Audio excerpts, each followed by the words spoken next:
placer estar acá junto a este equipo que acompaña. Hoy vamos a hablar un poco sobre un nuevo paradigma de construcción, de pensar en los proyectos, empezar a hablar y conversar más sobre la sustentabilidad, el bienestar como motores claves para acceder a financiamiento. Así que creo que va a ser un panel muy interesante. Gracias Tomás, Magdalena y Pablo por acompañarme. Así que vamos a empezar. Tomás, si querés contándome un poquito sobre Best Place to Live. Hola, claro que sí. Bueno, muy buenas tardes a todos. Los saludo, vengo de Chile, a contarles que el mercado inmobiliario cambió y cambió porque hay un grupo de desarrolladoras que hoy día suman prácticamente un poquito más de 160 empresas en 10 países de Latinoamérica que están poniendo al centro al cliente. Y cuando significa poner al centro al cliente no es solamente declararlo en el sitio web, sino que hacerse cargo de qué es lo que está pasando en la etapa de venta, qué es lo que está pasando en la etapa de entrega, qué es lo que está pasando en la postventa. ¿Qué está pasando con el cliente cuando habita la casa o el departamento que les compró a los desarrolladores que están acá? ¿Qué pasa con las áreas comunes? Entonces, toda esta información hoy día la estamos procesando para poder armar el estándar, que ya lo construimos, el estándar latinoamericano de satisfacción de clientes, compradores de vivienda.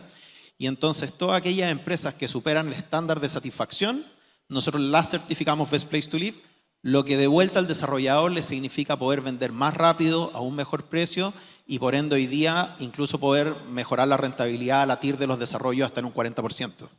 Fantástico. Y Tomás, ¿cómo percibís el mercado? ¿Cómo se percibe el mercado frente al comprador, digamos, en esta situación? ¿Qué tanto valor agregado le ven? Mira, está súper atrasado todavía el sector inmobiliario latinoamericano en esto. Solamente les paso una cifra, el 60% de las personas que compran una vivienda no recomienda al desarrollador inmobiliario que le compró. ¿A alguien le extrañó eso? ¿No? Es una cifra súper dura, pero que se ha venido trabajando con una potencia distinta y por ende las empresas que hoy día se están posicionando en tener a más clientes satisfechos sí logran una diferenciación muy fuerte. La diferenciación más grande, y se los puedo traspasar en precio, en dólar metro cuadrado, en Chile el año pasado las desarrolladoras certificadas Best Place to Live lograron vender con un 7,8% más en precio. Y en Perú el año pasado fue un 12,1%. No sé si han seguido el mercado peruano, pero hoy día están en un boom de venta y solamente este primer trimestre vendieron a un 18,4% más en dólar metro cuadrado, lo cual les acelera el negocio y la rentabilidad del negocio. De hecho, aquí dentro del público hay algunas desarrolladoras certificadas Best Place to Live que viajaron de Latinoamérica a la Expo Real Estate. Y hoy los compradores, digamos, ¿considerás que investigan más quién es ese desarrollador, qué producto conlleva, qué ofrece, cuál es la calidad constructiva? ¿Cómo ves al comprador en este escenario? Totalmente. A ver, el mercado de la compra en Latinoamérica cambió. Hoy día el 63% de la gente que está comprando viviendas son millennial y centennial. Y ese grupo en particular, el 80% de esas personas compra buscando reseñas de otros clientes. Y esto pasa porque a todos estamos viviendo una crisis de la confianza con las marcas. Pero las personas sí confían en otras personas que ya vivieron la experiencia de lo que va a vivir esa persona ahora. Por eso el review es tan importante. Y hoy día en Best Place to Live, un poquito más de 70 desarrolladoras que están certificadas en diferentes países, logran tener este rating que los 70 ítems, tanto de servicio como de producto que medimos, lo logramos reparametrizar en las 5 estrellas y las certificadas hoy día se aseguran al menos 3,5 estrellas y de hecho las mejores empresas están en Perú, que son 2 empresas las que logran superar las 5 estrellas. Y volviendo un poco al tema de la calidad constructiva y el valor agregado que estamos hablando acá de lo que es el bienestar, la sustentabilidad, hoy en día entiendo que a veces es difícil medirlo exactamente y precisamente el valor agregado, pero sí hay un deber ser o una necesidad y una industria que impulsa a construir de esa manera.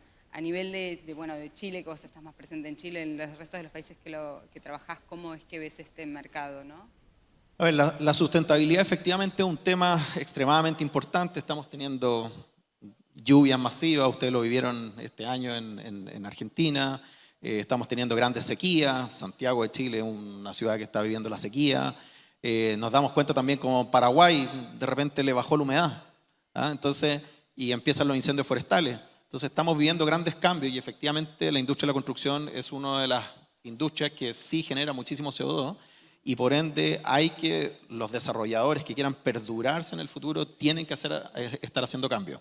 Ahí aparecen instituciones como el IFC que apoyan que estos cambios se puedan acelerar económicamente, apoyando a los desarrolladores. Exacto, y Magda, vos admiro mucho la trayectoria que tenés como desarrolladora, como impulsora de mercados, ¿no? Tienes una visión muy refinada sobre lo que es el bienestar, venís analizando la industria del bienestar hace ya un tiempo.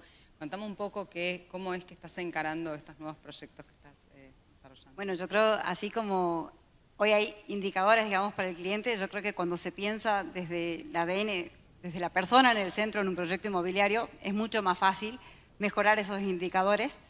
Me pasó, digamos, en un study tour que hice en España, donde veíamos que todos los promotores, que son los desarrolladores inmobiliarios, que están fondeados con bancos, los primeros 10 minutos de la presentación del proyecto hablaban del grado de certificación WELL que tenían.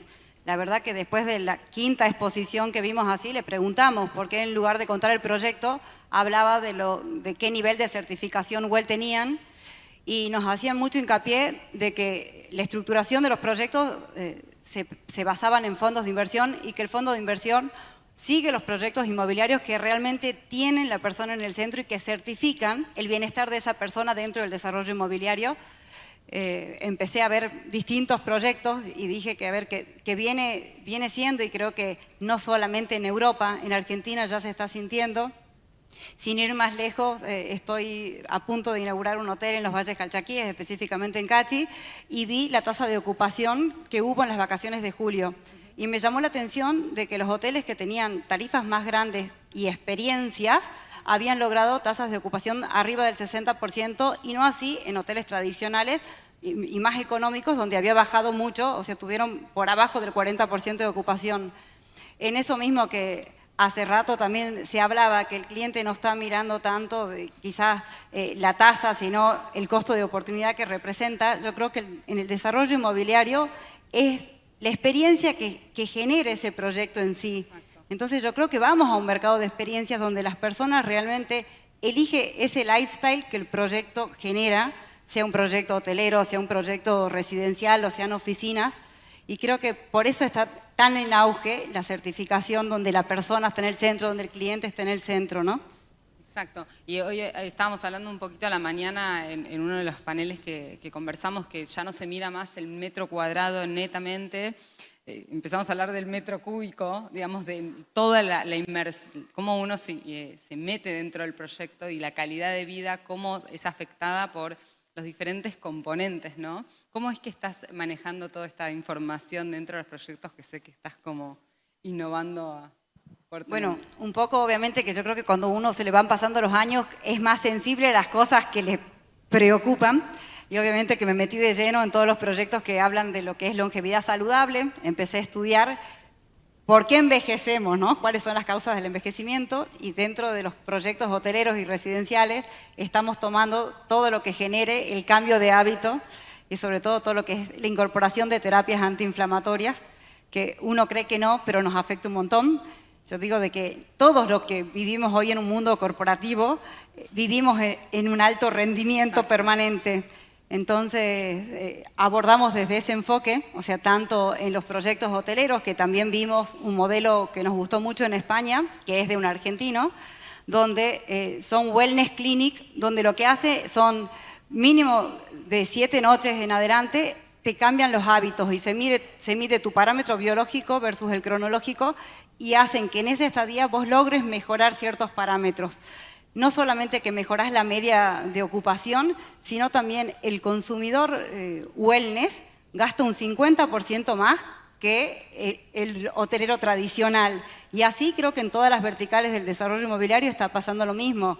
Miren, Antonella Rocusa lo que está haciendo, o sea, la verdad que con su marca Lo está generando un lifestyle donde cada vez tiene más mujeres que la siguen por lo que representa como forma de vida saludable, ¿no? Y creo que si uno mira transversal, Nadal con Meliá y un montón de marcas, está pasando. Entonces, ¿cuál es el nuevo lujo para estas nuevas generaciones? ¿Qué es lo que valoran estas generaciones que van a ser los próximos compradores por muchos años? O sea, mirando al futuro, uno sabe que viene ese tipo de comprador, ¿no? Un comprador más responsable, que le importa el bienestar, que le importan todos estos valores agregados, ¿no? Donde es más consciente de su bienestar. Pablo, bueno, gracias por estar acá. Hoy, durante estos 2 días, estamos hablando muchísimo sobre financiamiento, sobre el rol de la banca. Contame primero un poco y introducí a todas las personas presentes sobre qué es el IFC y qué es lo que hace, ¿no? Muchas gracias, Micaela, y buenas tardes a todos. Bueno, el IFC es un banco de desarrollo, es uno de los bancos de desarrollo más grandes del mundo. Somos parte del grupo Banco Mundial, digamos, la parte del grupo que se dedica a cubrir el sector privado, ¿no? Entonces, el objetivo que tiene el IFC es, digamos, financiar proyectos en mercados emergentes principalmente, con el objetivo de, bueno, de mejorar la calidad de la vida de la gente, de tener, digamos, desarrollo de mercados, de poder mejorar la calidad del medio ambiente. Entonces, en ese contexto, el banco para el banco es muy importante un poco identificar proyectos que puedan generar ese impacto en desarrollo, ¿no? Eso es quizás lo que nos diferencia de un banco tradicional comercial que está más que nada enfocado por ahí en obtener un retorno a partir de un riesgo asumido. Nosotros miramos mucho más lo que tiene que ver el impacto que se genera, y muchas de las decisiones que nosotros tomamos de inversión tienen que ver un poco con eso, ¿no? ¿Te referís más bien, o sea, el impacto social, ambiental, global de una inversión, no solamente desde el punto de vista financiero, ¿no? Exacto. Desde la banca privada del Banco Mundial. Exactamente. Y ustedes son también, digamos, desde el IFC, son quienes financian bancos locales. Sí, exactamente. Nosotros, digamos, tenemos distintas formas de trabajar. Obviamente somos una entidad multilateral bastante grande, entonces tenemos la capacidad de hacer inversiones directamente en clientes, pero, digamos, son inversiones por ahí de una escala mayor. Cuando nosotros tratamos de tener por ahí un poco más de capilaridad y de llegar a proyectos por ahí un poco más pequeños, lo hacemos a través de asociarnos con bancos locales, ¿no? Entonces nosotros facilitamos el fondeo para un banco local para que pueda ese banco local en sí hacer financiaciones para, por ejemplo, desarrollo de real estate, ¿no? Fantástico. Y desde el lado de vista de todo lo que es el capital verde, digamos, todo lo que es el concepto de sostenibilidad, del bienestar, ¿cómo es que el banco lo está abordando? ¿Existe algún tipo de métrica que están utilizando? Sí, eso es muy importante porque, digamos, hoy el tema de la sustentabilidad, específicamente en real estate, es casi diría un requisito básico para nosotros para poder apoyar ese tipo de proyectos. Hoy en día no hacemos proyectos que no tengan, digamos, un ángulo de sustentabilidad. O sea, no financian proyectos que no tengan componentes. Que no lo tengan, exacto. Entonces, digamos, lo que buscamos de los proyectos básicamente es que se fijen, digamos, obviamente los proyectos tienen que tener una viabilidad económico-financiera, ¿no? También, pero nosotros buscamos que esos proyectos también tengan un impacto, por ejemplo, en eficiencia energética. Tienen que ser proyectos que tengan ahorros de uso de recursos, reducción de la huella de carbono. O sea, buscamos que los proyectos comparativamente sean eficientes en ahorro de CO2, y también que sean eficientes desde el punto de vista de la administración del agua y de los desperdicios, ¿no? Entonces es muy común en el ámbito de las finanzas sostenibles que se definan métricas que tienen que ver con estos temas, y nosotros lo que buscamos es que los proyectos que nosotros apoyamos se comprometan a cumplir determinados objetivos de largo plazo con el objetivo de financiarlos, ¿no? Y desde el banco, digamos que trabajan con bancos, este mismo requisito es trasladado al banco local. Exacto, exactamente, porque ese es el objetivo último, es que obviamente la inversión cumpla con esos requerimientos. ¿Y cuál es un consejo que vos le podés dar a un desarrollador hoy en día que está empezando a trabajar en un proyecto, empezando a invertir, digamos, en el mercado inmobiliario, o que se encuentra en proceso de inversión y quiere acceder a un crédito inmobiliario? ¿Cuál es algún consejo que le podés dar desde el IFC, ¿no? Es una buena pregunta porque, como mencioné antes, digamos, para nosotros es muy importante obviamente que los proyectos tengan sentido no solamente económico, financiero, sino que también generen un impacto medioambiental y social.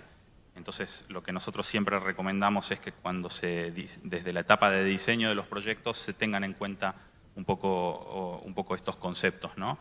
Entonces, también a veces es muy interesante, por ejemplo, tener asesores técnicos que los ayuden en este tipo de cosas, porque por ahí no es lo tradicional o lo que uno por ahí está más acostumbrado a ver. Entonces, hay especialistas que se dedican a ayudar a identificar, por ejemplo, mejoras en los diseños de los proyectos para que se cumplan un poco con los estándares que se requieren para la certificación de edificios verdes, ¿no? Que es un poco lo que en última instancia es lo que se buscaría.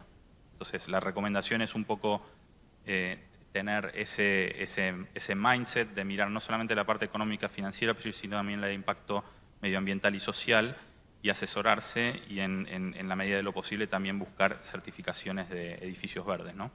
Fantástico. Y desde el punto de vista del IFC, ¿ven un crecimiento en el mercado de Latinoamérica, digamos, con estos temas? ¿Ven que hoy en día el desarrollador es un desarrollador más consciente, más preocupado, digamos, por todo lo que es la sostenibilidad? ¿O cómo?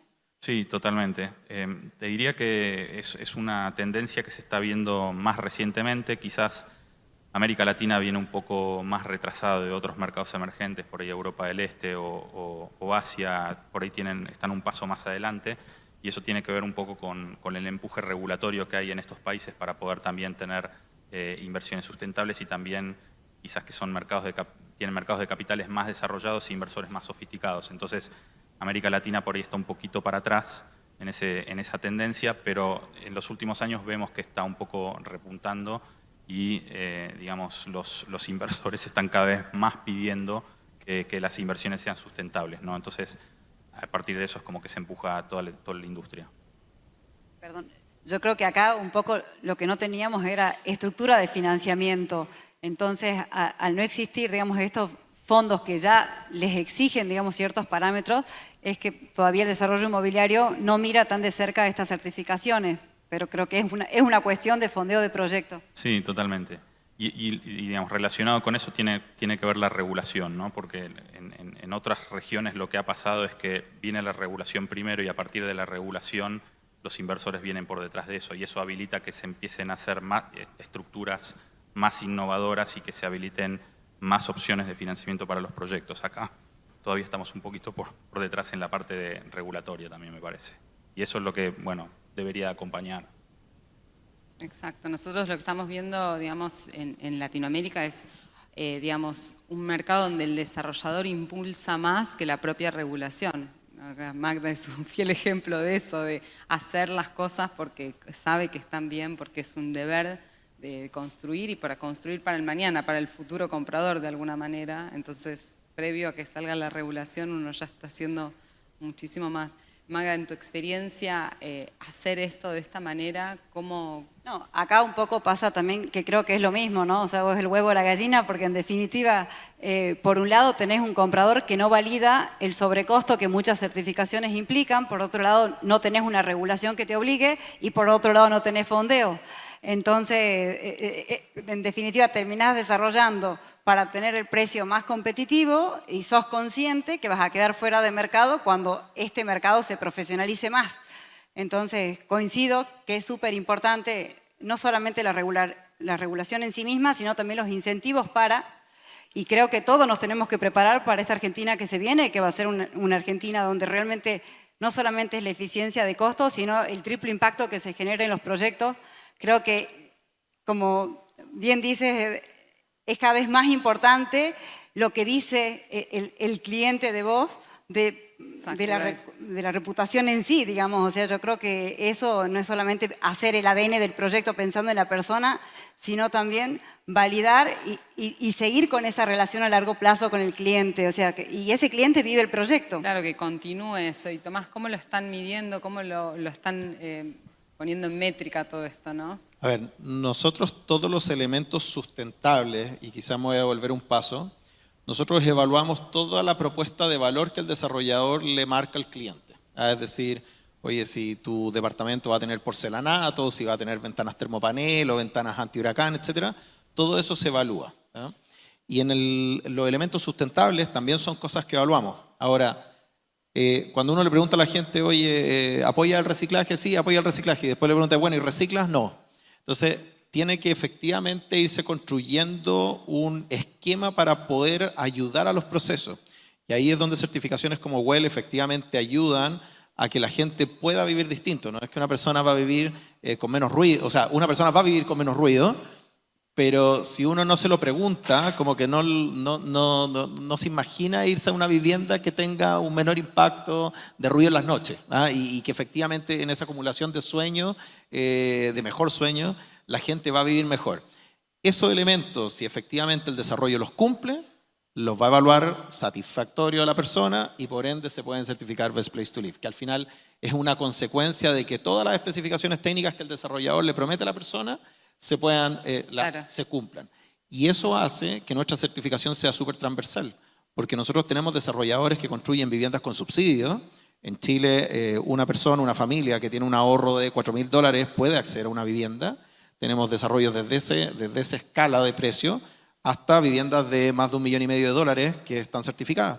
Porque la felicidad o la satisfacción de las personas no es algo de la clase alta o no es de ponerle más especificaciones o mayor calidad a los materiales de una vivienda. Está en línea con la expectativa que genera el precio de la vivienda para cada uno de los segmentos.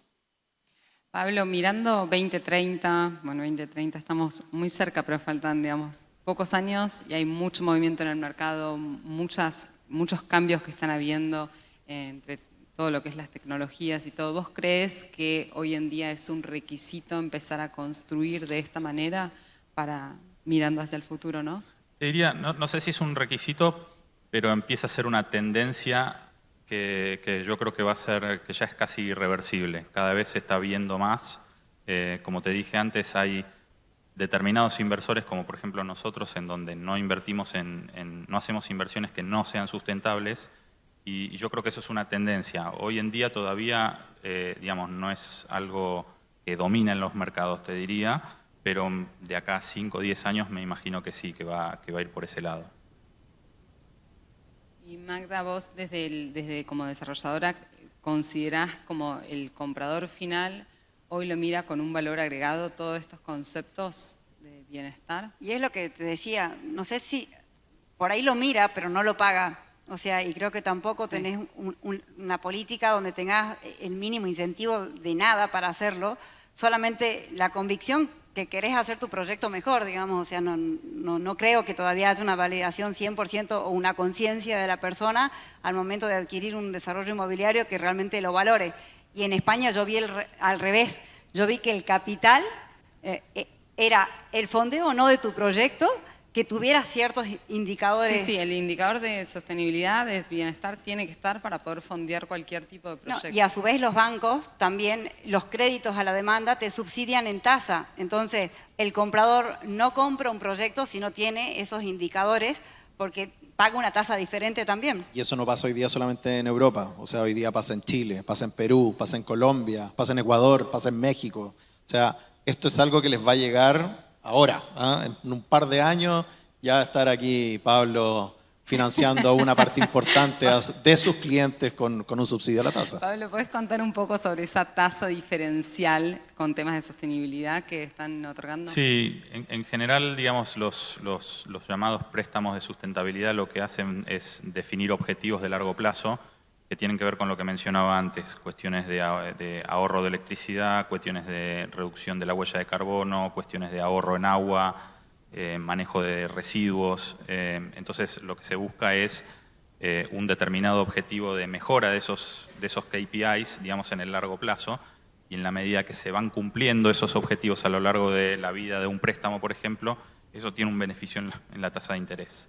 Entonces se van cumpliendo los objetivos y se va reduciendo escalonadamente la tasa de interés. Entonces ese es el beneficio económico real de los préstamos sustentables, ¿no? Medible y transferible también, ¿no? Totalmente, sí. Para el comprador. Muy interesante. Bueno, creo que nos dejaron mucho para pensar, empezar a pensar los negocios del real estate no solamente con una mirada de cuánto es que vale el metro cuadrado construir, sino todo el valor agregado que uno puede incorporar dentro de los proyectos, empezar a hablar de financiamiento verde creo que es clave. Estamos en un momento donde se está buscando diferentes formas de acceder al financiamiento y quizás que tener este tipo de herramientas como para poder acceder de una manera más más suave, digamos, ¿no? Y con algo más tangible, creo que es muy valioso. Así que les agradezco muchísimo su tiempo. Un placer haber compartido este tiempo. Felicitaciones por todo lo que están logrando. Gracias.